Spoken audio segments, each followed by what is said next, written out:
ফলের রাজা বলতেই যে ফলটার কথা মনে আসে সেটা হলো আম। আজ আমরা এই অসাধারণ ফলটা নিয়েই কথা বলবো। আমাদের হাতে শ্রোতাদের পাঠানো বেশ কিছু তথ্য আর সোর্স আছে। ঠিক। এই সোর্সগুলোতে আমের ইতিহাস, নানা রকম জাত, পুষ্টি, ব্যবহার, এমনকি বাংলাদেশের অর্থনীতিতে এর যে গুরুত্ব সে সব কিছুই আছে। হ্যাঁ, ব্যাপারটা কিন্তু খুবই ইন্টারেস্টিং। বিশেষ করে দক্ষিণ এশিয়াতে, মানে আমাদের এই অঞ্চলে আমের একটা অন্যরকম সাংস্কৃতিক আর ঐতিহাসিক গুরুত্ব আছে। এই যে প্রায় ৪,০০০ বছর ধরে এর চাষ হচ্ছে, এটা কিন্তু বিশাল একটা সময়। আমাদের চাষবাস, খাদ্যাভ্যাস, এগুলোর বিবর্তনের দারুণ একটা ছবি পাওয়া যায় এর মধ্যে। একদম ঠিক বলেছেন। তো শ্রোতাদের পাঠানো এই তথ্যের ভিত্তিতেই আমরা চেষ্টা করব আমের নানা দিক তুলে ধরতে, এর একেবারে শুরু থেকে আমাদের জীবনে এর প্রভাব পর্যন্ত। চলুন তাহলে একদম গোড়া থেকেই শুরু করি, আমের উৎপত্তি আর ইতিহাস দিয়ে। হ্যাঁ, সেটাই ভালো হয়। সোর্সগুলোতে তো বলাই হয়েছে আম মানে ম্যাঙ্গিফেরা ইন্ডিকা, এটা দক্ষিণ এশিয়ারই ফল। হুম। বিশেষ করে Bangladesh, Bharat, Pakistan, Myanmar, Malaysia, Philippines এই সব অঞ্চলেই এর জন্ম, এর বিস্তার, আর সবচেয়ে ইন্টারেস্টিং ব্যাপার হলো প্রায় ৪,০০০ বছর ধরে এর চাষ হচ্ছে। এই ৪,০০০ বছর, মানে মানব সভ্যতার যে কৃষিকাজের ইতিহাস, তার বিরাট একটা অংশ জুড়ে কিন্তু এই আম। তাই তো। ভাবুন একবার, মানুষ যখন সবে থিতু হচ্ছে, চাষ করা শিখছে, তখন থেকে আম আমাদের খাবারের অংশ। এটা তো শুধু একটা ফল না, এই অঞ্চলের মানুষের জীবন, প্রকৃতি, এগুলোর সাথে একটা গভীর সম্পর্কেরও প্রতীক। ঠিক। সময়ের সাথে সাথে চাষের কৌশল বদলেছে, নতুন নতুন জাত এসছে, এগুলোও তো এই ইতিহাসেরই অংশ। সত্যি দারুণ একটা প্রেক্ষাপট। আচ্ছা, এবার একটু আমের যে এত রকম ফের সেদিকে তাকানো যাক। সোর্সগুলোতে বাংলাদেশের বেশ কিছু জনপ্রিয় জাতের কথা আছে, যেমন ধরুন ল্যাংড়া। হ্যাঁ, ল্যাংড়া তো খুবই পরিচিত। বেশ রসালো, আঁশ কম থাকে শুনেছি। হ্যাঁ, আর স্বাদটা একটু মিষ্টি টক মেশানো, দারুণ। ল্যাংড়ার সাথেই আসে হিমসাগর বা ক্ষীরসাপাতের কথা। ওহ, সেটার গন্ধ আর মিষ্টি অসাধারণ। ঠিক। আর ফজলি কিন্তু তুলনামূলকভাবে একটু বেশি দিন টেকে, মিষ্টিও ভালো। ঠিক।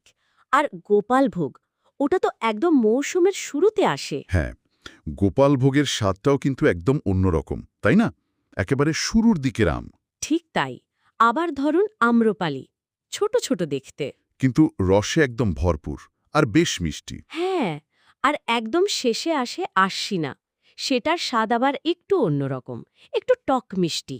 এই যে এত রকম জাত, এত বৈচিত্র্য, স্বাদ, গন্ধ, আকার, রং, সব কিছুতেই, এটাই কিন্তু বাংলাদেশের আমকে এতটা স্পেশাল করেছে। প্রত্যেকটা জাতের নিজস্ব একটা ব্যাপার আছে, নিজস্ব ফ্যান ফলোয়িং আছে। আর এই কারণেই তো নির্দিষ্ট কিছু জেলা আমের জন্য বিখ্যাত হয়ে উঠেছে, যেমনটা সোর্সেও ইঙ্গিত করা হয়েছে। হ্যাঁ, চাঁপাই নবাবগঞ্জ, রাজশাহী, নওগাঁ, দিনাজপুর, এই নামগুলো তো আসেই। ঠিক। চাঁপাই নবাবগঞ্জকে তো আমের রাজধানীও বলা হয়। এর কারণটা কি? সোর্সে কি কিছু বলা আছে? সরাসরি কারণটা হয়তো খুব বিস্তারিত নেই, তবে ইঙ্গিতটা তো স্পষ্ট। চাঁপাইনবাবগঞ্জে যে পরিমাণে আর যত ভালো জাতের আম হয়, আচ্ছা। আর ওখানকার অর্থনীতি যেভাবে আমকে ঘিরে চলে, মানে ব্যবসা বাণিজ্য, সম্ভবত সে কারণেই এই নামটা পেয়েছে। বোঝা গেল। দেশের আমের বাজারে ওই জেলার অবদান তো বিশাল। অনেক বিখ্যাত জাতের শুরু বা সেরা ফলন ওখানেই হয় বলে শোনা যায়। আচ্ছা, আমের জাত নিয়ে তো অনেক কথা হলো। এবার একটু পুষ্টির দিকটা দেখে। সোর্সগুলো বলছে আম নাকি পুষ্টিতে ভরপুর। ভিটামিন এ এর কথা যেমন বলা হয়েছে। হ্যাঁ, ভিটামিন এ তো চোখের জন্য খুবই জরুরি। এর পাশাপাশি ভিটামিন সি এর কথাও আছে। ও হ্যাঁ, ভিটামিন সি তো রোগ প্রতিরোধ ক্ষমতা বাড়ায়। একদম। আর আছে ভিটামিন ই, ওটা ত্বক আর চুলের জন্য বেশ ভালো। শুধু ভিটামিনই না, ফাইবারের কথাও তো উল্লেখ করা হয়েছে, মানে আঁশ। ফাইবার বা আঁশ তো হজমের জন্য খুব দরকারি। এটা মানে কোষ্ঠকাঠিন্য কমাতে সাহায্য করে। আর একটা জরুরি জিনিস হলো অ্যান্টিঅক্সিডেন্ট। অ্যান্টিঅক্সিডেন্ট সেটা কি করে? অ্যান্টিঅক্সিডেন্ট শরীরের কোষগুলোকে নানা রকম ক্ষতির হাত থেকে বাঁচায়। সোর্স বলছে এটা ক্যান্সার প্রতিরোধেও সাহায্য করতে পারে। বাহ। সব মিলিয়ে যদি ঠিকঠাক পরিমাণে খাওয়া যায়, তাহলে আম কিন্তু একটা ব্যালেন্সড ডায়েটের দারুণ অংশ হতে পারে। তার মানে শুধু স্বাদে গন্ধে নয়, স্বাস্থ্যের জন্য আম খুব কাজের। আচ্ছা, এর ব্যবহার নিয়েও তো অনেক কথা আছে সোর্সগুলোতে। কাঁচা আমের কথাই ধরুন। ঠিক। কাঁচা আম দিয়ে যে কত কিছু হয়, আচার, চাটনি। ডালের সাথে কাঁচা আম, আহা। হ্যাঁ, বা ধরুন গরমে 1 গ্লাস কাঁচা আমের শরবত, ভাবলেই কেমন লাগে। জিভে জল চলে আসে। কাঁচা আমের ওই টক ভাবটা রান্নার স্বাদ বাড়াতেও কিন্তু কাজে লাগে। আর পাকা আম, সেটার ব্যবহার তো আরও অনেক রকম। সরাসরি খাওয়া তো আছেই। অবশ্যই পাকা আম সরাসরি খাওয়ার মজাই তো আলাদা।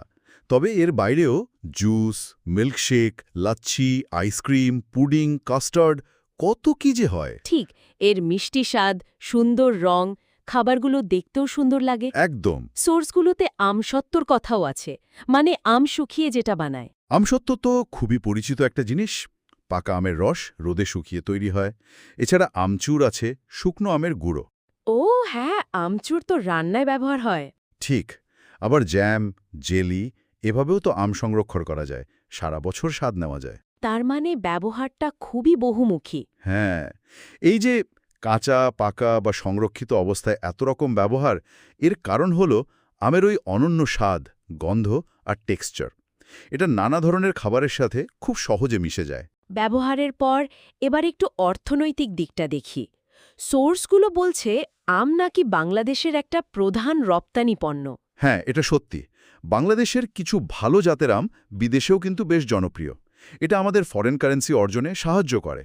তবে এর চেয়েও হয়তো বেশি গুরুত্বপূর্ণ হল দেশের ভেতরে, মানে গ্রামীণ অর্থনীতিতে আমের যে প্রভাবটা। সেই প্রভাবটা ঠিক কেমন? চাঁপাইনবাবগঞ্জকে আমের রাজধানী বলার পাশাপাশি গ্রামীণ অর্থনীতিতে আম বাণিজ্যের কথাও তো বলা হয়েছে সোর্সগুলোতে। দেখুন, আম চাষ করা, গাছের যত্ন নেওয়া, আম পাড়া, তারপর সেটা বাজারে আনা, বিক্রি করা, এই পুরো প্রক্রিয়াটার সাথে কিন্তু হাজার হাজার মানুষ জড়িত। তা তো বটেই। বিশেষ করে যে জেলাগুলোতে বেশি আম হয়, সেখানে মৌসুমের সময় একটা বিরাট কর্মযজ্ঞ চলে। চাষি বলুন, বাগানের মজুর বলুন, ব্যবসায়ী, পরিবহনের লোক, অনেকেরই কিন্তু আয় রোজগারের একটা বড় অংশ আসেই আম থেকে। আচ্ছা। সোর্সগুলো যেমনটা বলছে, এটা গ্রামের মানুষের জীবনযাত্রার মান বাড়াতে, নতুন কাজের সুযোগ তৈরি করতে একটা বড় ভূমিকা রাখে। তার মানে আম শুধু খাওয়ার জন্যই না, অর্থনীতির চাকা ঘোরানোর জন্য খুব দরকারি। আচ্ছা, সোর্সের তথ্যে আমের আরও কিছু নির্দিষ্ট উপকারিতার কথা আছে, যেমন শরীর ঠান্ডা রাখে। এটা কি ঠিক? বা শীতল থাকে, এরকম একটা ধারণা প্রচলিত আছে। এছাড়া এটা ক্ষুধা বাড়াতে সাহায্য করে। আর রক্তশূন্যতা প্রতিরোধে। হ্যাঁ, কারণ আমে অল্প পরিমাণে আয়রনও থাকে। আর একটা ইন্টারেস্টিং ব্যাপার হলো, আম খেলে নাকি মন ভালো থাকে। সত্যি? কেন? কারণ এটা শরীরে সেরোটোনিন বলে একটা হরমোন বাড়াতে সাহায্য করে। এই সেরোটোনিন আমাদের মুড ভালো রাখতে হেল্প করে। বাহ, দারুণ তো। এত সব উপকারিতার পরেও কিন্তু সোর্সগুলো কিছু সাবধানবাণীও দিয়েছে, যেমন বেশি খাওয়া নিয়ে। ঠিক, যে কোনো কিছুই তো বেশি খাওয়া ভালো না। সোর্স অনুযায়ী বেশি আম খেলে গ্যাস হতে পারে, বা ধরুন বদহজম, পেটের সমস্যা দেখা দিতে পারে। কেন? কারণ এতে ফাইবার আর সুগার দুটোই বেশ ভালো পরিমাণে থাকে, তো বেশি হয়ে গেলে হজমের সমস্যা হতে পারে। আর ডায়াবেটিস রোগীদের জন্য একটা কথা বলা আছে, তাই না? হ্যাঁ, এবং এটা খুব গুরুত্বপূর্ণ। আম বেশ মিষ্টি ফল, এতে ন্যাচারাল সুগার বা ফ্রুক্টোজের পরিমাণ কিন্তু বেশ বেশি। হুম। তাই যাদের ডায়াবেটিস আছে, তাদের আম খাওয়ার ব্যাপারে অবশ্যই সাবধান হতে হবে, পরিমিত বোধ রাখতে হবে। মানে একদম খাওয়া যাবে না তা নয়? না, তা হয়তো নয়, তবে ডাক্তার বা নিউট্রিশনিস্টের পরামর্শ নিয়ে খুব অল্প পরিমাণে এবং মেপে খাওয়া উচিত, যাতে ব্লাড সুগার লেভেল হঠাৎ করে বেড়ে না যায়। আচ্ছা। আসলে মূল কথাটা হলো পরিমিতি। ঠিক পরিমাণে খেলে আমের সব উপকারিতায় পাওয়া সম্ভব, আবার রেসগুলোও এড়ানো যায়। তাহলে পুরো আলোচনা থেকে আমের একটা বেশ বিস্তৃত ছবি পাওয়া গেল।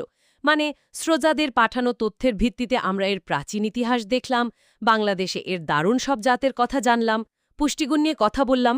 হ্যাঁ, এর নানা রকম ব্যবহার, অর্থনীতিতে এর গুরুত্ব, এবং শেষে এর উপকারিতা আর সাবধানতার দিকগুলো উঠে এলো। একদম সব মিলিয়ে আম কিন্তু সত্যি এক অসাধারণ ফল। এর প্রত্যেকটা দিকেই অনেক কিছু জানার আছে, ভাবার আছে। আলোচনার একদম শেষে এসে এই সোর্সগুলোর তথ্যের উপর ভিত্তি করেই একটা প্রশ্ন আসছে মনে। আমরা আমের এত দীর্ঘ ইতিহাস দেখলাম, এর অর্থনৈতিক গুরুত্ব বুঝলাম, কিন্তু ভবিষ্যতের দিকে তাকালে, ধরুন জলবায়ু পরিবর্তন বা ক্লাইমেট চেঞ্জের মতো চ্যালেঞ্জ আসছে, খুব জরুরি প্রশ্ন।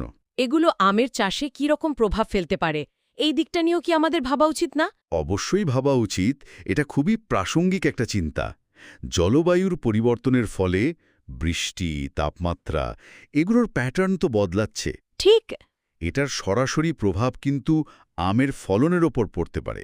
হয়তো ভবিষ্যতে এমন জাত দরকার হবে যা খরা বা লবণাক্ততা বেশি সহ্য করতে পারে। হতে পারে। কিংবা আমাদের যে এত জাতের আম আছে সেগুলোকে কিভাবে বাঁচিয়ে রাখা যায় বা আরও ভালো জাত তৈরির গবেষণা কোন দিকে যাবে, এগুলো কিন্তু সামনে ভাবনার বিষয়। একদম ঠিক। শ্রোতাদের জন্য এটা একটা দারুণ চিন্তার খোরাক হতে পারে। নিশ্চয়ই। চমৎকার একটা দিক তুলে ধরার জন্য ধন্যবাদ। আজকের মতো তাহলে এখানেই শেষ করি। আশা করি ফলের রাজা আমকে নিয়ে আমাদের এই আলোচনা শ্রোতাদের ভালো লেগেছে এবং কিছু নতুন তথ্যও তারা পেয়েছেন। আশা করি।